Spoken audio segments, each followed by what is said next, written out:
with a girl. We're going to call her name Rebecca. And she was an ex-Satanist. She's now a Christian. But she shares a chilling testimony of what it was like when she was in this satanic cult right from childhood. So watch now. I was the fifth bred of Satan, and my power that I ran with was, my element was fire, and you couldn't get any higher than what I was. I could move things without touching them, and I could make people stand away from me and command the demons to go get people and make them get pushed away. I could protect myself in that sort of way, and I really liked the power. You were taught concerning the things of the dark side of the supernatural at a very young age. Could you share some of that with us?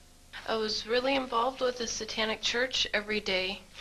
The high priest would come and get me, and they would take me to the church, and they would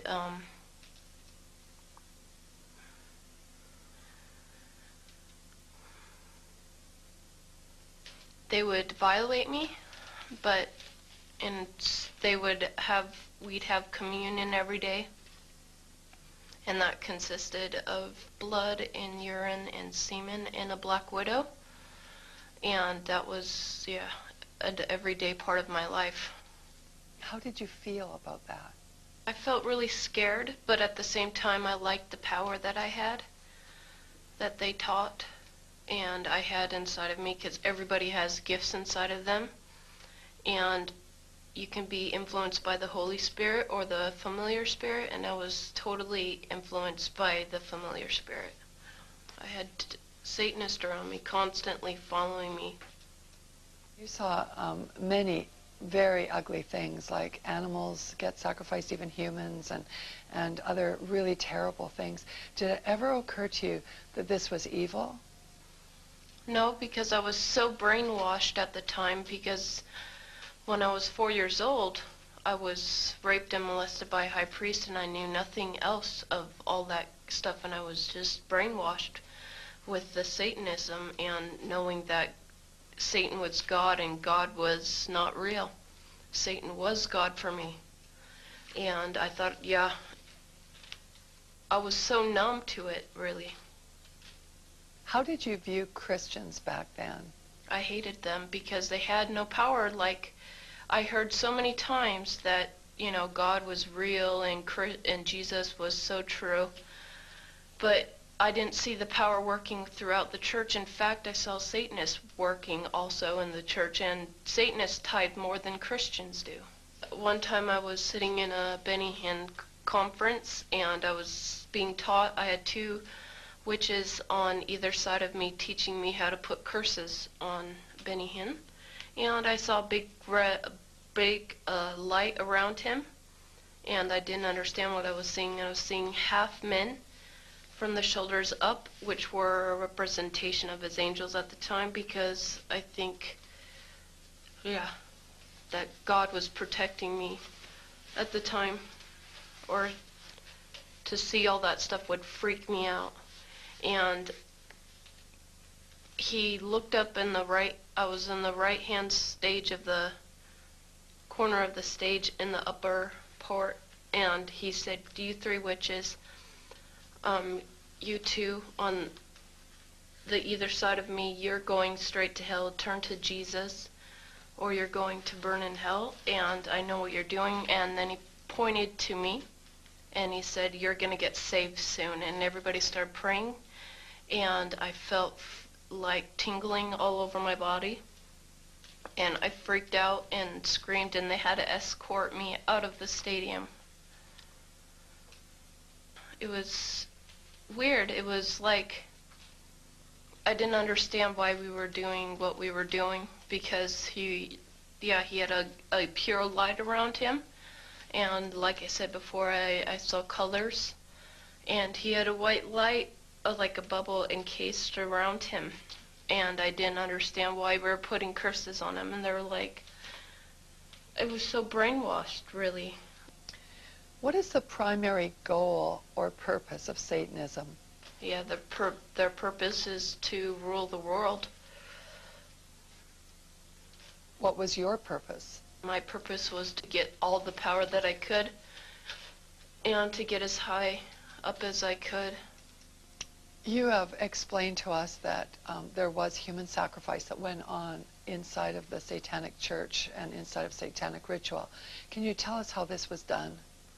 How do they murder people? All the children's posters that you see that are missing, they're pretty much dead. They have underground caverns in the mountains, and they keep the children and the kids and the women and men there. And then at a certain time in mid-September, October, they take them out, and they're so... Remember when I told you I could make people get away from me? Like, they'd make the people so numb with curses and stuff, and they'd also drug them up, and they'd take a sacrificial knife and they'd start from the chest and move all the way down to your abdomen. And then that's how they sacrificed, and they'd collect the blood and they'd drink it. When the mid-September through mid-November, they sacrifice babies, and nothing but babies, because they need the pure blood of the untainted children. And I didn't understand what it was like. I just can't believe I'm seeing this. Every year of my life, I've experienced that. And that was the hardest part for me, is like hearing those babies literally scream and cry. And then seeing their blood flow. It was horrible.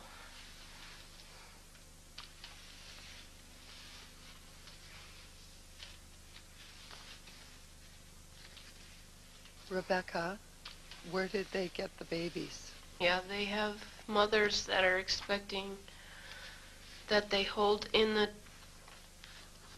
church, and they also have people that they kidnap, and they impregnate them through whatever, and they get babies from everywhere.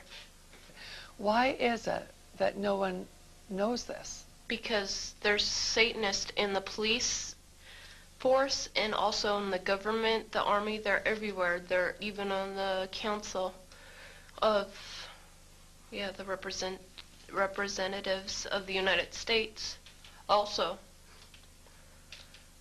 And they're silenced because this is not being exposed, because they don't want it to be exposed.